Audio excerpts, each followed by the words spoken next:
ನಮಸ್ಕಾರ, welcome back to ಅಭಿರುಚಿ.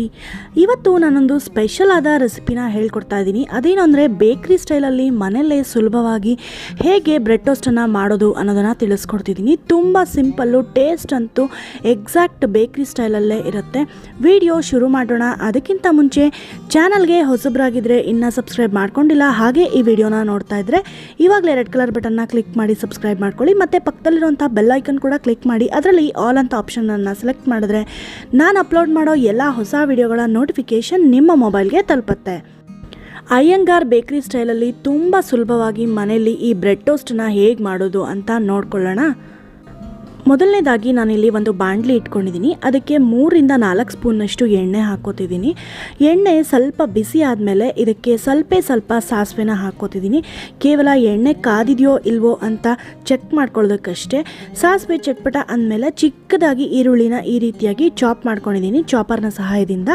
ನಂತರ 2 ಹಸಿಮೆಣಸಿನ್ಕಾಯಿನ ಚಿಕ್ಕದಾಗಿ ಹೆಚ್ಚಿಟ್ಕೊಂಡು ಅದನ್ನು ಕೂಡ ಈರುಳ್ಳಿ ಜೊತೆ ಚೆನ್ನಾಗಿ ಬಾಡಿಸ್ಕೋಬೇಕಾಗತ್ತೆ. ಒಮ್ಮೆ ಚೆನ್ನಾಗಿ ಬಾಡಿಸ್ಕೊತಾ ಇದ್ದೀನಿ. ಇದು ಬೇಗ ಮೆತ್ತಗಾಗಲಿ ಅನ್ನೋ ಕಾರಣಕ್ಕೆ ಉಪ್ಪನ್ನು ಸೇರಿಸ್ಕೊತಿದ್ದೀನಿ. ಇವಾಗ ಮತ್ತೆ ಇನ್ನೊಮ್ಮೆ ನೀಟಾಗಿ ಫುಲ್ ಟ್ರಾನ್ಸ್ಲೂಸೆಂಟ್ ಆಗೋವರೆಗೂ ಇದನ್ನು ಬಾಡಿಸ್ಕೋಬೇಕಾಗತ್ತೆ. ಇವಾಗ ನೋಡಿ, ಇದಕ್ಕೆ ಅರಿಶಿನ ಪುಡಿ ಹಾಕೋತಾ ಇದ್ದೀನಿ. ಒಳ್ಳೆ ಕಲರ್ ಬರಲಿ, ಹಾಗೆ ಆರೋಗ್ಯಕ್ಕೆ ಕೂಡ ಅರಿಶಿನ ಒಳ್ಳೆಯದು ಅನ್ನೋ ಕಾರಣಕ್ಕೆ ಅರಿಶಿನ ಪುಡಿ ಹಾಕ್ಕೊಂಡ್ಬಿಟ್ಟು ಇದನ್ನು ಚೆನ್ನಾಗಿ ಹಸಿ ವಾಸನೆ ಹೋಗೋವರೆಗೂ ಬಾಡಿಸ್ಕೋಬೇಕು. ಆಚೆ ಅಂತೂ ಎಲ್ಲೂ ಹೋಗೋಕ್ಕೆ ಸಾಧ್ಯನೇ ಇಲ್ಲ. ಅಯ್ಯಂಗಾರ್ ಬೇಕ್ರಿಯಲ್ಲಿ ಸಿಗೋವಂಥ ಬ್ರೆಡ್ ಟೋಸ್ಟನ್ನು ನೀವು ಕೂಡ ಈ ರೀತಿಯಾಗಿ ಟ್ರೈ ಮಾಡ್ಕೋಬಹುದು. ಎಕ್ಸಾಕ್ಟ್ಲಿ ಅದೇ ಟೇಸ್ಟ್ ಇರುತ್ತೆ, ತುಂಬ ಚೆನ್ನಾಗಿರುತ್ತೆ.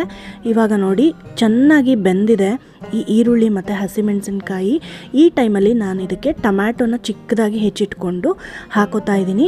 ಇಲ್ಲಿ ನಾನು 2 ಈರುಳ್ಳಿ ಹಾಗೆ 1 ಟೊಮ್ಯಾಟೊನ ತೊಗೊಂಡಿದ್ದೀನಿ. ನೀವು ನಿಮಗೆ ಎಷ್ಟು ಜನಕ್ಕೆ ಮಾಡಬೇಕು, ಎಷ್ಟು ಟೋಸ್ಟ್ಗಳನ್ನು ಮಾಡ್ಕೋಬೇಕು ನೋಡ್ಕೊಂಡ್ಬಿಟ್ಟು ತೊಗೊಳ್ಳಿ. ನಾನಿಲ್ಲಿ 1 ಪೌಂಡ್ ಬ್ರೆಡ್ಗೆ ಎಷ್ಟು ಬೇಕಾಗುತ್ತೋ ಅಷ್ಟು ತೊಗೊಂಡಿದ್ದೀನಿ.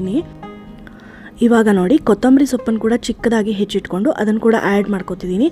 ನೀವು ಇದಕ್ಕೆ ನಿಮಗೆ ಇಷ್ಟ ಆಗೋದಾದರೆ ಕ್ಯಾರೆಟ್ ತುರಿ ಹಾಗೆ ಕ್ಯಾಪ್ಸಿಕಮನ್ನು ಕೂಡ ಚೆನ್ನಾಗಿ ಚಿಕ್ಕದಾಗಿ ಚಾಪ್ ಮಾಡಿಕೊಂಡು ಅದನ್ನು ಕೂಡ ಹಾಕ್ಕೊಂಡು ಟ್ರೈ ಮಾಡ್ಕೋಬಹುದು. ನನಗೆ ಕ್ಯಾರೆಟ್ ಮತ್ತು ಕ್ಯಾಪ್ಸಿಕಮ್ ಅವೈಲಬಲ್ ಇಲ್ಲದೆ ಇರೋ ಕಾರಣ ಕೇವಲ ಇದನ್ನು ಮಾತ್ರ ಹಾಕಿದ್ದೀನಿ, ಈರುಳ್ಳಿ ಟೊಮ್ಯಾಟೊ. ನಂತರ ಇದಕ್ಕೆ ಅರ್ಧ ಸ್ಪೂನ್ನಷ್ಟು ಚಾಟ್ ಮಸಾಲ ಹಾಕೋತೀನಿ. ಚಾಟ್ ಮಸಾಲ ಕೂಡ ಅಷ್ಟೇ ಆಪ್ಷನಲ್ಲು, ನಿಮ್ಗೆ ಇಷ್ಟ ಇಲ್ಲ ಅಂದರೆ ಅದನ್ನು ಸ್ಕಿಪ್ ಮಾಡ್ಕೋಬಹುದು. ನಂತರ ಇದಕ್ಕೆ 1 ಸ್ಪೂನ್ನಷ್ಟು ಜೀರಿಗೆ ಪುಡಿ ಹಾಕೋತಿದ್ದೀನಿ. ಇದು ಡೈರೆಕ್ಟ್ MTR ಸಿಗುತ್ತಲ್ವ, ಅದೇ ತೊಗೊಂಡಿದ್ದೀನಿ. ಇಲ್ಲಾಂದರೆ ನೀವು ಜೀರಿಗೆ ಹುರಿದುಬಿಟ್ಟು ಪುಡಿ ಮಾಡಿ ಹಾಕೋಬಹುದು. ನಂತರ 1 ಸ್ಪೂನ್ನಷ್ಟು ಚಿಲ್ಲಿ ಪೌಡರು ಹಾಕ್ಕೊಂಡ್ಬಿಟ್ಟು ಚೆನ್ನಾಗಿ ಬಾಡಿಸ್ಕೋಬೇಕು. ಇದು ಒಮ್ಮೆ ಎಣ್ಣೆ ಬಿಡೋದಕ್ಕೆ ಸ್ಟಾರ್ಟ್ ಆದರೆ ನಮ್ಮ ಸ್ಟಫಿಂಗ್ ಪಲ್ಯ ರೆಡಿ ಆಗುತ್ತೆ, ಬ್ರೆಡ್ ಟೋಸ್ಟಿಗೆ ಬೇಕಾಗಿರೋವಂಥದ್ದು. ನಂತರ ನಾನಿಲ್ಲಿ ಬ್ರೆಡ್ಡನ್ನು ಟೋಸ್ಟ್ ಮಾಡ್ಕೊಳ್ಳೋದಕ್ಕೆ ಒಂದು ತವಾ ಇಟ್ಟಿದ್ದೀನಿ. ತವಕ್ಕೆ ಅರ್ಧ ಸ್ಪೂನ್ನಷ್ಟು ತುಪ್ಪನ ಹಾಕೋತಿದ್ದೀನಿ. ನೀವು ಎಣ್ಣೆ ಕೂಡ ಉಪಯೋಗಿಸ್ಕೋಬಹುದು. ತುಪ್ಪ ಕರಗದ ಮೇಲೆ ಬ್ರೆಡ್ ಸ್ಲೈಸನ್ನು ಈ ರೀತಿಯಾಗಿ ಟ್ವಿಸ್ಟ್ ಮಾಡ್ಕೊತಾ ಇಟ್ಕೋಬೇಕಾಗತ್ತೆ, ಎಲ್ಲ ಕಡೆಗೂ ತುಪ್ಪ ಅಂಟ್ಲಿ ಅನ್ನೋ ಕಾರಣಕ್ಕೆ. ನಂತರ ಇನ್ನೊಂದು ಸೈಡ್ಗೂ ನಾವಿಲ್ಲಿ ತುಪ್ಪನ ಈ ರೀತಿಯಾಗಿ ಸ್ಪ್ರೆಡ್ ಮಾಡ್ಕೋಬೇಕು. ನಂತರ ಇದನ್ನು ಫ್ಲಿಪ್ ಮಾಡ್ಕೋತಾ ಇದ್ದೀನಿ. ನೋಡಿ, 2 ಕಡೆಗೂ ಚೆನ್ನಾಗಿ ಟೋಸ್ಟ್ ಮಾಡ್ಕೋಬೇಕು. ಸಿಮ್ಮಲ್ಲಿ ಅಥವಾ ಮೀಡಿಯಮ್ ಫ್ಲೇಮಲ್ಲಿ ಇಟ್ಕೊಂಡ್ಬಿಟ್ಟು ಇದನ್ನು ಟೋಸ್ಟ್ ಮಾಡಿಕೊಂಡ್ರೆ ಒಳ್ಳೆ ಪರಿಮಳ ಬರುತ್ತೆ. ನಂತರ ಬ್ರೆಡ್ಡಿಲಿ ಟೋಸ್ಟ್ ಆಗಿರೋದು ರೆಡಿ ಆಗಿದೆ. ನೀವು ಇದನ್ನು ಬ್ರೆಡ್ ಟೋಸ್ಟರಲ್ಲಿ ಕೂಡ ಮಾಡ್ಕೋಬಹುದು. ಅದು ಯಾವುದೂ ಇಲ್ಲದೇ ಇದ್ದರೆ, ಓವನ್ ಕೂಡ ಇಲ್ಲ ಅಂದರೆ ನೀವು ಮನೆಯಲ್ಲಿ ಆರಾಮಾಗಿ ಈ ರೀತಿಯಾಗಿ ಮಾಡ್ಕೋಬಹುದು.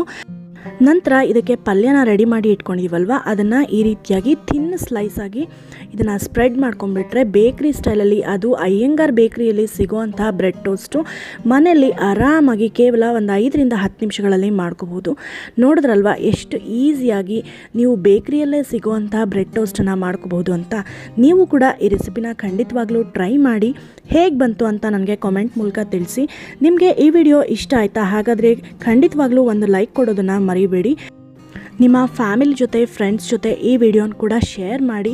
ವಾಟ್ಸಪ್ಪಲ್ಲಿ ಹಾಗೆ ಫೇಸ್ಬುಕ್, ಟ್ವಿಟ್ಟರಲ್ಲಿ, ಇನ್ಸ್ಟಾಗ್ರಾಮಲ್ಲಿ ಕೂಡ ಶೇರ್ ಮಾಡಿ, ಎಲ್ಲರಿಗೂ ತಲುಪುವಂತೆ ಮಾಡಿ. ಚಾನಲ್ಗೆ ಸಬ್ಸ್ಕ್ರೈಬ್ ಮಾಡ್ಕೊಂಡಿಲ್ಲ ಇನ್ನು ಹಾಗೆ ಈ ವಿಡಿಯೋ ನೋಡ್ತಾ ಇದ್ದರೆ ಇವಾಗಲೇ ಸಬ್ಸ್ಕ್ರೈಬ್ ಮಾಡ್ಕೊಳ್ಳೋದನ್ನು ಕೂಡ ಮರಿಬೇಡಿ. ಮತ್ತಷ್ಟು ಇಂಟ್ರೆಸ್ಟಿಂಗ್ ಆದ, ಯಮ್ಮಿ ಆದ ಹೋಮ್ಲಿ ರೆಸಿಪೀಸು ಹಾಗೆ ಬೇಕ್ರಿ ರೆಸಿಪೀಸು, ರೆಸ್ಟೋರೆಂಟ್ ರೆಸಿಪೀಸ್ನ ತಿಳ್ಕೋಬೇಕು ಅನ್ನೋ ಆಸಕ್ತಿ ಇದ್ದರೆ ನನ್ನ ಎಲ್ಲ ವಿಡಿಯೋಗಳಿಗಾಗಿ ಕಾಯ್ತಾ ಇರಿ. Until then, happy cooking, take care, bye and stay home, stay safe, and thank you so much for watching this video.